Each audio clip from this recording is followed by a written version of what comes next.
Series की शुरुआत एक फ्लाइट से होती है जो रात के समय जेएफके एयरपोर्ट पर लैंड करने वाली होती है। फ्लाइट में अब कैबिन क्रू एमा को दूसरा कैबिन क्रू तुरंत प्लेन के अंदर कार्गो होल के पास आने को कहता है, जहां पहुंचकर दूसरा क्रू एमा को बताता है कि नीचे कार्गो होल से कुछ आवाजें आ रही है, जैसा कि उसके अंदर कोई जीवित हो। जिसकी तुरंत ही बाद अचानक से कार्गो होल का दरवाजा तोड़कर एक अजीब सा क्रीचर बाहर निकलता है जो उन दोनों पर हमला कर देता है, जिसके साथ ही ये सीन यहीं कट हो जाती है। अब सीन शिफ्ट होकर हम देखते हैं कि फ्लाइट अब लैंड हो चुकी है, पर एयरपोर्ट के अधिकारियों का प्लेन के अंदर पायलट से कोई भी कनेक्शन नहीं मिल पा रहा था, जो समझने पर अब एयरपोर्ट इंचार्ज बिशप तुरंत सरकारी एजेंट्स को इस घटना के बारे में सूचित करता है, क्योंकि सिक्योरिटी को एक टेररिस्ट अटैक लग रहा था। पर सीडीसी यानी के सेंटर फॉर डिजीज कंट्रोल का एक मेंबर एफआरएम उन्हें ये खतरनाक वायरस होने का बताता है, जिसे सुनकर सिक्योरिटी को पीछे हटना पड़ता है और अब सीडीसी अपनी जांच शुरू कर देती है। दूसरी तरफ हम एक पुरानी शॉप में एक बूढ़े आदमी सट्रैकियन को देखते हैं, जो टीवी में उसी फ्लाइट की न्यूज देख रहे थे,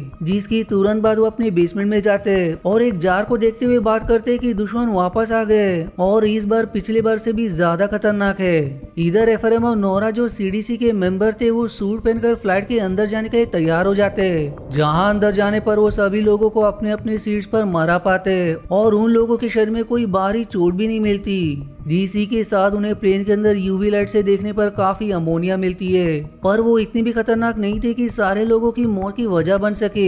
नोरा पायलट के केबिन में जाती है, जहां पायलट्स भी मरे हुए थे, पर तभी अचानक से एक पायलट जाग जाता है और साथ ही 3 और पैसेंजर्स भी जो अब भी जिंदा थे, जिन्हें देखकर एफएम रेडियो पर सर्वाइवर्स के जिंदा होने की खबर देता है। वहीं दूसरी तरफ एक कंपनी स्टोन आर्ट ग्रुप जिसका चेयरमैन पाल्मर होता है, उसके लोग उसे खबर करते हैं कि कार्गो लैंड हो चुकी है, जिससे हमें ये समझ आता है कि पाल्मर को लोगों की हुई रहस्यमय मौत के बारे में कुछ तो पता है। इधर उन चारों सर्वाइवर्स को क्वारंटीन कर दिया जाता है। वहीं एफएम और नोरा पायलट से बात करते हैं, पर उसे भी लैंडिंग के बाद से कुछ याद नहीं था, जिसके बाद फिर सीडीसी के एक और मेंबर जिम को प्लेन से कॉफिन के जैसा बॉक्स मिलता है, जिस पर वो इस बारे में एफएम को बताता है। अब आगे बॉक्स को खोलने पर वो सारे उसे मिट्टी से भरा पाते हैं, इसलिए अब एफएम मिट्टी के सैंपल टेस्ट के लिए भेज देता है। वहीं एयरपोर्ट का इंचार्ज बिशप फोन पर किसी से बात कर रहा था और तभी उसे अजीब सी आवाजें आने लगती है, जिसका पीछा करते हुए उसे वही अजीब सा क्रीचर दिखाई देता है, जिसके पास जाने पर वो क्रीचर उठ जाता है और फिर अपने टेंटिकल से बिशप का पूरा खून चूस लेता है और आखिर में उसे मारकर वहां से फरार हो जाता है। दूसरी तरफ चेयरमैन पाल्मर का एक खास आदमी आइकोस एक गैंगस्टर गस को एयरपोर्ट से वो कॉफिन वाला बॉक्स चोरी करके लाने का काम देता है, इसलिए गस कुछ पैसों और अपने भाई के क्रिमिनल रिकॉर्ड को क्लियर करने के बदले काम करने को राजी हो जाता है। जहां फिर आइकोस उसे एक बिजनेस कार्ड भी देता है, जिससे उसे एयरपोर्ट के अंदर जाने का एक्सेस मिल जाएगा। वहीं इधर वो बूढ़ा आदमी सट्रैकियन भी एयरपोर्ट के अंदर आता है और प्लेन से जुड़े इंफॉर्मेशन इकट्ठा करने लगता है। दूसरी तरफ एफएम पैसेंजर के परिवार से मिलता है और उन सबको बस 4 सर्वाइवर्स के जिंदा होने की खबर देता है और साथ ही अननोन वायरस की वजह से उन्हें पैसेंजर्स की लाश भी वापस करने से इनकार कर देता है, जिस पर सारे परिवार मेंबर का गुस्सा बढ़ जाता है। इसलिए वो सारे 48 घंटे के अंदर इस घटना की पूरी जानकारी की मांग करते हैं। अब अगले सीन में एक मेडिकल एग्जामिनर नोरा और एफएम को सारे लाशों में सफेद पस से भरे होने की खबर देता है, इसलिए अब नोरा और एफएम एरोप्लेन की फिर से जांच करने के लिए निकलने ही वाले थे कि तभी वहाँ सट्रैकियन आते हैं और उन दोनों को तुरंत सारी लाशों और कॉफिन बॉक्स को जला देने को कहते हैं, जिससे ये शहर आने वाले खतरे से बच सके। पर एफएम को वो एक पागल लगता है, जिसके पास से उन्हें एक तलवार भी मिलती है, इसलिए सिक्योरिटी सट्रैकियन को अरेस्ट कर लेती है। आगे अब एफएम और नोरा को प्लेन के कार्गो में बहुत सारे छोटे छोटे वर्म्स और साथ ही मिट्टी के कण मिलते हैं, जिसे देखते ही वो दोनों तुरंत कॉफिन के पास जाते हैं, पर कॉफिन उन्हें अपनी जगह पर नहीं मिलता, इसलिए अब एफएम सिक्योरिटी को एयरपोर्ट सील कर देने का आदेश देता है और साथ ही गाड़ियों को चेक करने को कहता है। वहीं वो गैंगस्टर गस कॉफिन को अपनी वैन में रखकर एयरपोर्ट से निकलने लगता है, पर सिक्योरिटी उसे रोक लेती है और तभी वहाँ जिम आता है, जिसे गस अपना दिया गया बिजनेस कार्ड दिखाता है, जिसे देखकर जिम उसे जाने देता है, जिसकी मदद से गैंगस्टर वहाँ से सही सलामत कॉफिन के साथ निकल जाता है। वहीं इधर मेडिकल एग्जामिनर जब लाशों को एग्जामिन कर रहा था, तभी सारी लाशें रेजरेक्ट हो जाती है और मेडिकल एग्जामिनर पर हमला कर देती है। फिर अगले सीन में हम एक बच्ची एमा जो मरे हुए पैसेंजर्स में से एक थी, उसे जिंदा अपने घर लौटते हुए देखते हैं, जहाँ उसके पिता भी बिना सोचे समझे उसे फिर से देखकर बहुत खुश होते हैं। जिसके साथ ये पहला एपिसोड यहीं समाप्त हो जाता है। अब दूसरे एपिसोड की शुरुआत गस से होती है, जो उस वैन को लेकर आइकोस के बताए जगह पर पहुंचता है। पर जब उसे वहाँ कोई नहीं मिलता तब वो जिज्ञासा में कॉफिन को देखने लगता है, लेकिन तभी कॉफिन अपने आप हिलने लगता है, जिसे देखकर डर के मारे गस अपनी वैन और कॉफिन को वहीं छोड़कर भाग जाता है। वहीं एयरपोर्ट पर एफ्रम को बिशप की लाश मिलती है, जिसके पास से वैसे ही एमोनियम पैचेज मिलते हैं। दूसरी तरफ क्वारंटीन हुए चारों सर्वाइवर्स फिर से अपने घर जाने का फैसला करते हैं, पर एफ्रेम उन्हें यहाँ से जाने से मना करता है क्योंकि अभी तक प्लेन का रहस्य पता नहीं चला था। जिस पर अब उनमें से एक survivor John health and human services वालों को फोन करती है, जहाँ अब हेल्थ और ह्यूमन रिसोर्सेज वाले इस क्वारंटीन को इनवैलिड डिक्लेयर करते हैं। इतना ही नहीं, एफ्रेम को इसके लिए सस्पेंड भी कर दिया जाता है। वहीं जेल में पाल्मर का आदमी आइको सट्रैकन से मिलने आता है और बताता है कि मास्टर उसे देख रहा है, जो सट्रैकन को बिल्कुल समझ नहीं आता। इधर क्वारंटीन कैंप से निकलने पर नोरा और एफ्रेम पायलट से मिलने आते और उनसे कॉफिन के बारे में पूछते, जहां पायलट बताता है कि कॉफिन फ्लाइट में गवर्नमेंट ऑफिशियल्स द्वारा लोड किया गया था। अब आगे के सीन में बाकी सर्वाइवर्स को एक साथ लंच पर देखते, जहां अचानक में जॉन और बॉलविंगर को अजीब सी आवाजें सुनाई देने लगती है। वहीं दूसरी तरफ पाल्मर का असिस्टेंट उसे खबर देता है कि उन्हें पाल्मर के लिए एक अच्छा लीवर डोनर मिल गया है, क्योंकि पाल्मर को लीवर की बीमारी थी। पर पाल्मर अपने असिस्टेंट को डोनर के लिए मना कर देता है और डोनर को बस बैकअप प्लान में रखने को कहता है। इधर पायलट की तबीयत अचानक से बहुत खराब होती है, जिसकी वजह से वो हॉस्पिटल में भर्ती थे। जिन्हें देखने हॉस्पिटल में नोरा और एफ्रेम जाते, जहां उन दोनों को भी यूवी लाइट से पायलट के शरीर को देखने पर वही वॉर्म्स दिखाई देते। उसी समय फिर एमा के पिता भी एफ्रेम को कॉल करते और उसे एमा को फिर से भेजने के लिए धन्यवाद करते हैं, जिसे सुनते ही एफ्रेम और नोरा के होश उड़ जाते, क्योंकि एमा तो मर चुकी थी। इसलिए बिना समय गवाए दोनों इसकी जांच करने के लिए तुरंत मुर्दाघर के लिए निकल जाते हैं। वहीं दूसरी तरफ पाल्मर और आइकोस को कॉफिन मिल जाता है और रॉब पाल्मर के कॉफिन को खोलने पर द क्रीचर यानी कि द मास्टर प्रकट होता है, जिसे देखकर पाल्मर काफी खुश होता है। इधर नोरा और एफ्रेम मुर्दाघर पहुंचते, जहां उन्हें एक भी पैसेंजर की लाश नहीं मिलती। वहीं दूसरी तरफ देखते देखते एमा के डरावने टेंटिकल्स निकल आते, जिनकी मदद से वो अपने पिता की ही जान ले लेती है। जिसके साथ ही ये एपिसोड 2 यहीं समाप्त हो जाती है। अब एपिसोड 3 की शुरुआत एक बिना नाक वाले एक अजीब से क्रीचर से होती है, जो एक रबर वाली नाक और स्किन अपने शरीर पर लगा रहा था, जिससे वो इंसानों की तरह लग सके। जहां आगे में पता चलता है कि ये क्रीचर कोई और नहीं बल्कि पाल्मर का खास आदमी आइकोस है, जो एक वैम्पायर है। वहीं दूसरी तरफ जिम, जिसने उस कॉफिन वाली वैन को एयरपोर्ट से भागने में मदद की थी, वो आइकोस से मिलने जाता है और उसे धमकी देता है कि वो कॉफिन के बारे में सब कुछ पुलिस को बता देगा।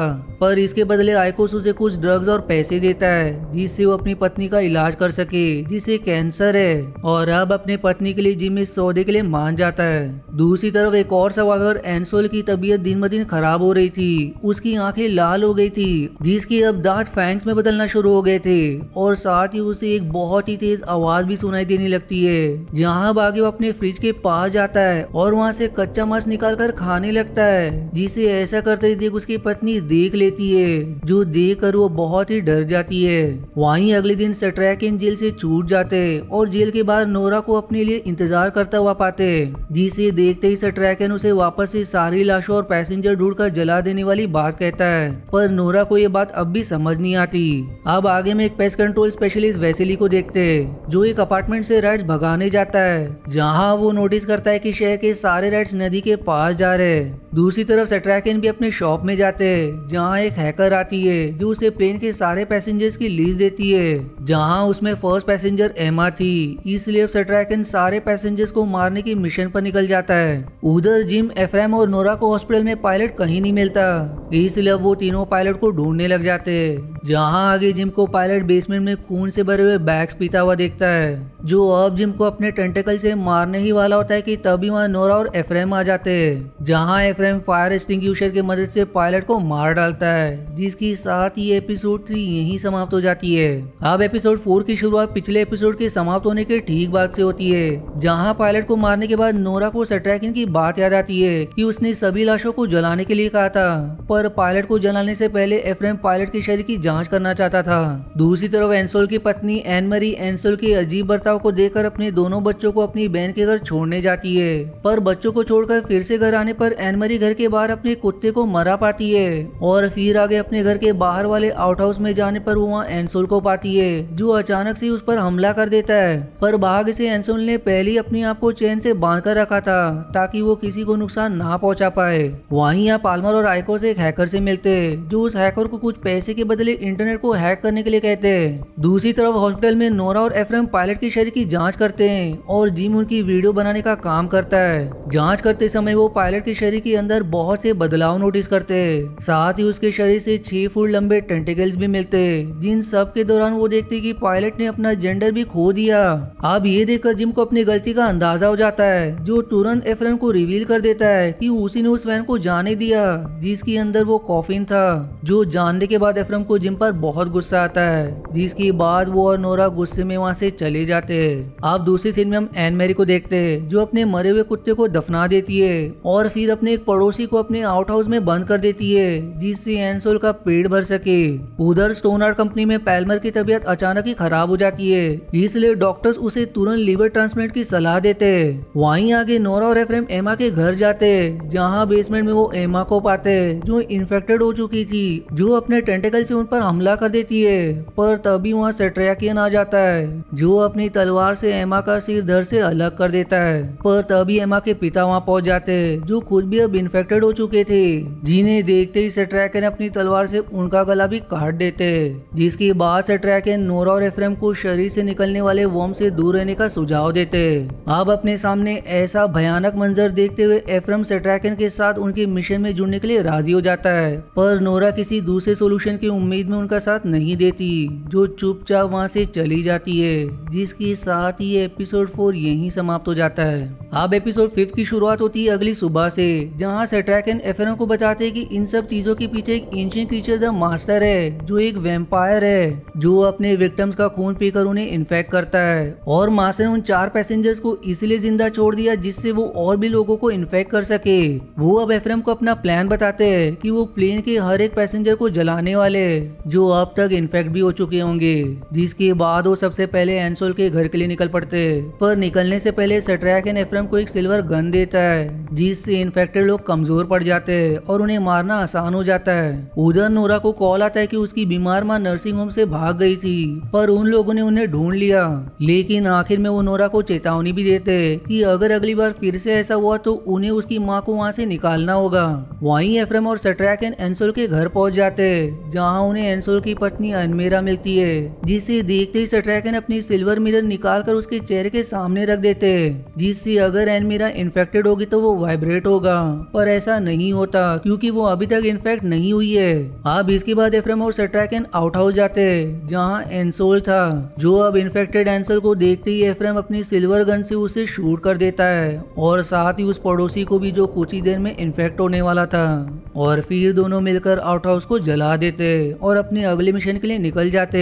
वहीं दूसरी तरफ स्टोन आर्ट ग्रुप में पाल्मर होश में आ जाते जिनका कुछ देर पहले ही लिवर ट्रांसप्लांट हुआ था पर डॉक्टर्स के अनुसार अब पाल्मर का शरीर एक और सर्जरी नहीं बर्दाश्त कर पाएगा क्योंकि उनका शरीर ऐसे बहुत से सर्जरी से गुजर चुका है। फिर अगले सीन में हम देखते हैं कि जॉन जो एक सर्वाइवर में से एक थी उसकी तबीयत दिन प्रतिदिन खराब हो रही थी यानी कि वो भी धीरे धीरे इन्फेक्शन का शिकार हो रही थी। जॉन की अब अजीब हालत देखते हुए उसकी केयरटेकर घर का सामान पैक करती है और जॉन के बच्चों को अपने घर लेकर चली जाती है।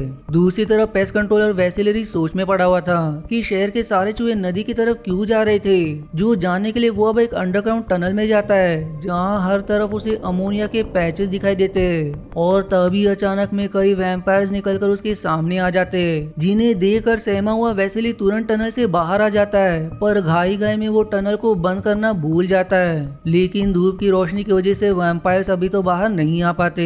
अब अगले सीन में नोरा नर्सिंग होम अपनी माँ से मिलने जाती है जहाँ अचानक से ही सारे लोग भागने और चिल्लाने लगते हैं। वहीं नोरा एक वैम्पायर को देखती है जिसे देखकर नोरा जान बचाकर तुरंत अपनी माँ को लेकर वहाँ से बाहर निकलती है।